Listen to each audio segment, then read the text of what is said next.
¿Qué tal? Buenas tardes. Absolutamente impresionado, de verdad. Tengo que reconocerles que no sabía realmente dónde venía. Me refiero por el ámbito donde iba a desarrollar la comunicación, ¿no? Y lo que sí tengo que decirles es que me he quedado absolutamente impresionado. Y yo creo que más que aprender ustedes de lo que yo les pueda contar hoy, yo he aprendido mucho más en los 40 minutos, que creo que un poco más, que llevo sentado escuchando a mis compañeros y viendo la actitud de la sala, que lo que yo puedo transmitirles, de verdad. Así que muchas gracias, sencillamente, por hacer que hoy pueda participar con ustedes. Gracias a la Asociación de Lupus Málaga y gracias, Javier, por el comentario al inicio de la presentación. Verán, es complicado después de escuchar tanto bueno venir a hablar de lo malo que hacen los fármacos, claro. Asumir ese papel, pues queda un poco, digamos, deslucido. Pero bueno, yo creo que lo podemos intentar. Voy a ver si me hago con... ¿Se ve algo ahí? Sí, ¿no? Ahora, vale. Bien. Sencillamente esto es comentarles que pertenezco a algunas asociaciones, que algunas sociedades o entidades en cuanto a la regulación del medicamento, quiero que lo sepan y por si puede eso generar algún conflicto de interés. Verán, cuando hablamos de medicamentos, lo que tenemos que pensar es algo muy sencillo y para hacer la charla lo más amigable posible, me gustaría contarles algo que ocurre en el momento que ustedes se ponen en la boca un medicamento. No quiero que me dejen de escuchar. Y yo creo que este sería el medicamento, este sería el comprimido, y aquí se ponen en marcha una serie de procesos que llevan definitivamente a alcanzar algo que es indispensable, una cantidad determinada de ese medicamento en el lugar donde tiene que hacer el efecto. Ese sería el resumen de esa presentación. Bien, hay algo que tiene muchísima importancia en cuanto a la aparición del efecto y es que, a ver dónde estoy, y es que si el medicamento no abandona el territorio vascular y llega a un tejido, evidentemente no va a producir nada. ¿De acuerdo? O sea, algunos medicamentos que hagan su acción o que tengan su mecanismo de acción justo en el interior del torrente circulatorio, lo cual son los menos. Por lo tanto, fíjense, después de una serie de procesos en los cuales el medicamento se absorbe, se distribuye, camina por la sangre, sale a los tejidos, vuelve de los tejidos, se metaboliza y excreta, es decir, se elimina. Después de todo eso que el medicamento tiene que soportar en nuestro organismo, alcanza, a ver si me centro, perdón, me he vuelto loco. Ahora, alcanza aquí, ¿lo ven aquí?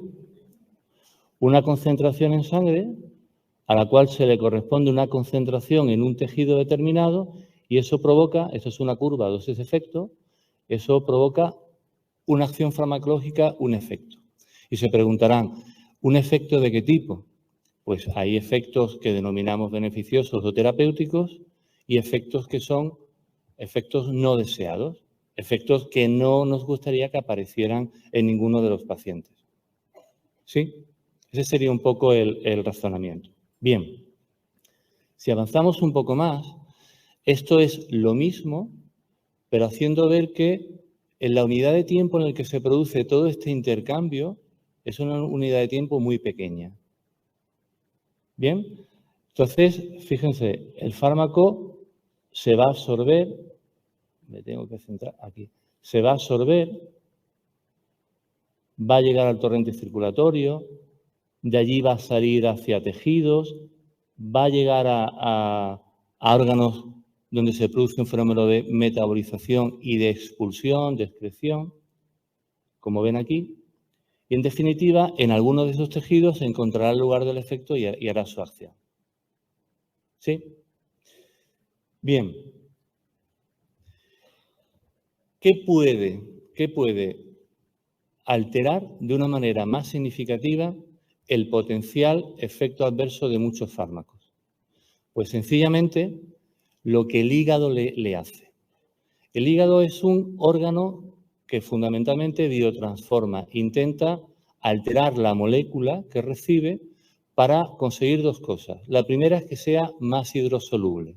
¿Eso qué quiere decir? Que se pueda excretar fácilmente por el riñón. Y la segunda es que pierda actividad. Es decir, nuestro organismo reconoce como algo extraño ese medicamento e intenta cambiarlo. En definitiva, es eso. Pues bien, muchos de los metabolitos de esas sustancias transformadas por el hígado pueden comportarse posteriormente como sustancias que provocan el daño. Luego, ya es importante reconocer lo que puede ocurrir aquí. Fíjense aquí en esta caja de color naranja que aparece la palabra metabolito reactivo. Y todo lo que viene a continuación no lo vamos a comentar ahora. Ahora simplemente céntrense en la primera parte. En esa parte que nos dice que un medicamento llega al hígado y por diferentes fases de metabolización se va a transformar y se va a intentar eliminar, excretar. Esa es realmente la función hepática. ¿Bien? Estarán pensando, menuda faena, ¿no?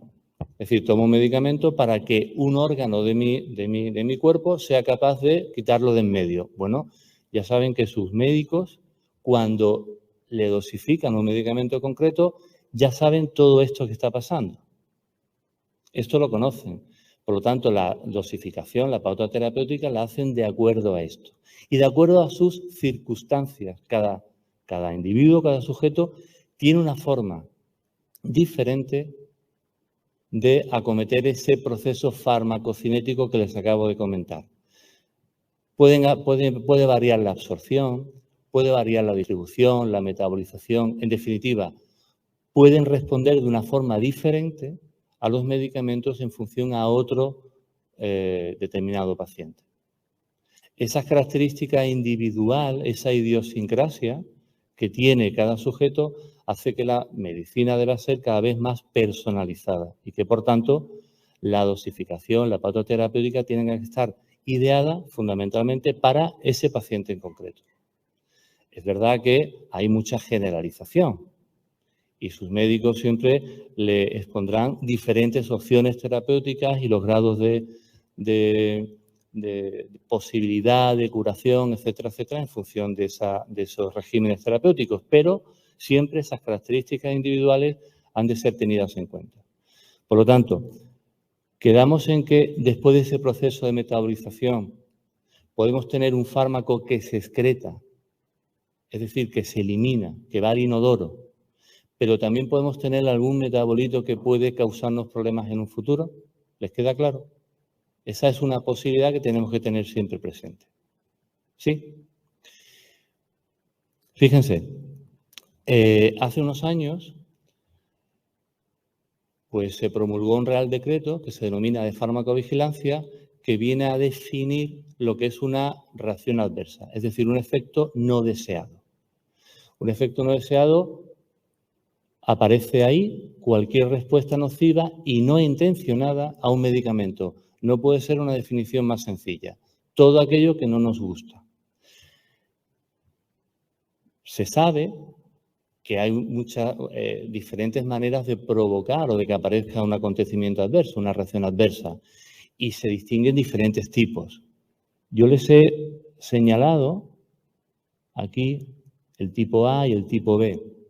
De una forma muy resumida, el tipo A sería un efecto exagerado al que el medicamento produce habitualmente y el tipo B sería algo inesperado, algo que realmente ese medicamento no debería producir, pero sin embargo produce. Un ejemplo muy sencillo, la hipersensibilidad que acontece cuando a un individuo le administran una dosis de penicilina. y tiene la mala suerte de ser alérgico o hipersensible a ese fármaco. ¿De acuerdo? ¿Qué es lo que busca la farmacología? ¿Qué es lo que buscan sus médicos cuando hacen terapéutica, cuando le dosifican un fármaco? Como saben de dónde vienen esos medicamentos, ellos intentan que, fíjense, la curva dosis-efecto de la parte beneficiosa del medicamento esté lo más separada de la curva dosis-efecto que no nos gusta del medicamento. ¿Cuándo entenderán ustedes que un medicamento es más seguro? Cuando esas dos curvas estén juntas o alejadas. Cuando haya una distancia grande entre las curvas. A mayor distancia, el medicamento será más seguro. Pero tengo que decirles una cosa. Desgraciadamente, lo que decía Paracelso hace muchos siglos, que la diferencia entre un remedio y un veneno es la dosis, es la cantidad, eso sigue siendo vigente en nuestro día. Y, por tanto, el hecho de que en un determinado paciente puedan acontecer concentraciones más elevadas a las esperadas va a condicionar la aparición de una reacción adversa en mayor magnitud y muchas veces de forma distinta a otro paciente. Luego, también aquí no hay dos pacientes iguales, aunque las reacciones adversas se puedan clasificar de una manera más o menos general. Bien, la charla, cuando me la propusieron, hablaba de afectación digestiva y hepática. Yo he intentado resumirles qué es lo que pasa. Fíjense, aquí tienen una representación de un corte transversal del estómago. Es lo que nos encontraríamos si pudiéramos ver el estómago por dentro. Estaríamos viendo, como ven, aquí estaría la luz, a ver si me centro. Aquí estaría la luz, ¿lo ven? Estas células son las que van a formar el ácido clorhídrico, pero también las que van a formar la parte protectora del estómago, que fundamentalmente se compone, como ven aquí, no soy capaz de moco y bicarbonato. ¿Bien? Es decir, para que ustedes no tengan ningún problema gástrico, teóricamente, el moco, el bicarbonato, gracias a la acción de algunos mediadores, como pueden ser las prostaglandinas, el óxido nítrico, pues va a evitar que el efecto del ácido clorhídrico y otros factores que pueden provocar una lesión a nivel gástrico, pues provoquen una úlcera o que provoquen sencillamente una manifestación clínica que ustedes van a notar como pirosis, dispepsia, es decir, ardor, malestar, dolor a punta de dedo, ¿verdad? En la boca del estómago. Bien. ¿Y los medicamentos cómo son capaces de provocar eso? Pues fundamentalmente de la siguiente manera. Les voy a poner el ejemplo del ácido acetilsalicílico. ¿Les suena? De la aspirina. O de cualquier AINE, antiinflamatorios no esteroideos, el ibuprofeno. Fíjense, lo que hace una AINE, lo que hace un antiinflamatorio no esteroideo, lo que hace la aspirina es precisamente evitar la producción de prostaglandinas, que son las sustancias que favorecen la liberación de moco y de bicarbonato. El estómago queda desprotegido y a ustedes les molesta. Esa sería una reacción adversa que puede ser genérica a muchos de los fármacos que están consumiendo. Náuseas y vómitos. También es una reacción adversa muy frecuente. No se preocupen por tanto cuadro. Lo importante es que sepan que hay una zona del cerebro que actúa como un gatillo para el vómito. Es el que desencadena algo que de alguna manera nos protege. Si algo nos sienta mal, lo mejor es echarlo fuera, ¿verdad? Sin embargo, muchos medicamentos que toman alteran una serie de receptores que están a ese nivel o a nivel intestinal, provocando la aparición del vómito. Por ejemplo, fíjense, fármacos citotóxicos que se pueden utilizar en el tratamiento del lupus o anticuerpos monoclonales que también se pueden utilizar en el tratamiento del lupus. Y por otro lado, como ven, a otro nivel, en este caso a nivel intestinal, pues fármacos citotóxicos o citostáticos. Esos fármacos con mucha frecuencia provocan la aparición de vómito, de emesis. Y como saben, hay que utilizar medicamentos como pueden ser los fármacos que bloquean receptores dopaminérgicos, Primperan, o fármacos que bloquean receptores serotoninérgicos, como por ejemplo ondansetron, para evitar la aparición del vómito. Y otro ejemplo y otra reacción adversa muy frecuente con el uso de los fármacos es la aparición de diarrea. También estreñimiento, pero principalmente la aparición de diarrea. ¿Cómo podemos explicarlo de una manera más o menos sencilla? Fíjense, saben que el intestino delgado principalmente y el intestino grueso, pues van a hacer progresar el bolo fecal mediante unos movimientos peristálticos. ¿Qué ocurre si esos movimientos peristálticos se incrementan o esos movimientos peristálticos se disminuyen? Pues que aparecerá en el primer caso una evacuación más rápida, ¿no?, de heces poco formadas, la diarrea, y en otra ocasión lo que va a ocurrir es todo lo contrario, la aparición de estreñimiento. Pero no solamente ocurre a este nivel, fíjense, fármacos que pueden potenciar mediante la unión a determinados receptores específicos, fundamentalmente a nivel muscarínico o receptores para la sustancia P, sino que en ese caso aparecería un incremento del peristaltismo, aparición de diarrea, o fármacos que de alguna manera ejercerían el efecto contrario, estimularían receptores o ligandos que están relacionados con la relajación del músculo a nivel intestinal. Y algo más. Como ven aquí, en todo este proceso, evidentemente, el tubo digestivo, el intestino, hace una labor muy importante de secreción y de reabsorción. Si la reabsorción o la secreción se alteran, porque hay medicamentos que la alteran, de la misma manera, estimulando receptores que favorecen la secreción o bloqueando receptores que favorecen esa secreción. Hay mayor cantidad de agua, un incremento del peristaltismo y, por tanto, la aparición de diarrea. Ahí están implicados medicamentos que ustedes con bastante frecuencia toman. Y por eso una de las manifestaciones a nivel digestivo serían náuseas, vómitos y aparición de diarrea. Bien. Para finalizar con lo que tenía pensado contarles, fíjense. Antes nos quedamos en que un metabolito reactivo podría ser la causa de la aparición de una alteración a nivel hepático, de una hepatopatía. ¿De qué manera? Fíjense, habitualmente ese metabolito puede ser destruido, eliminado, sencillamente por una sustancia que nuestro hígado tiene en gran cantidad, que es el glutatión. Es un antioxidante de primer orden. ¿Qué ocurre?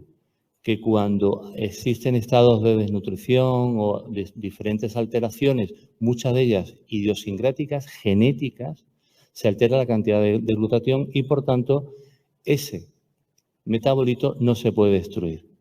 Ese metabolito reactivo, ¿qué hace finalmente? Fíjense, o provoca una necrosis celular, destruye completamente la célula, favorece mecanismos de muerte programada. Saben que las células tienen fecha de caducidad, por decirlo de alguna manera, y esto lo favorece.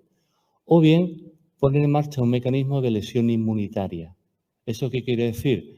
Que en ese momento aparece también un problema de hepatotoxicidad que está mediado por nuestra propia inmunidad. En definitiva, desde un punto de vista práctico, de un punto de vista práctico, ¿están consumiendo medicamentos que producen problemas digestivos y que producen problemas hepáticos? Evidentemente, evidentemente. Pero simplemente una reflexión o un mensaje. Sus médicos conocen cada problema de esos medicamentos y en la cantidad que ellos administran, en función a la evolución, progresión de su enfermedad, van a tener que, desgraciadamente, asumir que para buscar un beneficio tienen que correr ciertos riesgos. La mayoría de esos riesgos son controlados y salvo algunas lesiones muy graves como la hepatopatía fulminante, en la mayoría de las ocasiones esas reacciones adversas pueden ser toleradas e incluso hay mecanismos de adaptación para que poco a poco vayan desapareciendo.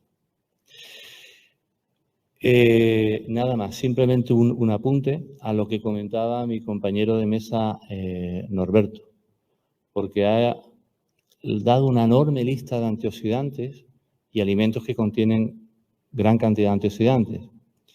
Y yo les recomiendo uno que es muy de nuestra región, muy de Andalucía, que es el aceite de oliva virgen extra, tan sencillo como eso.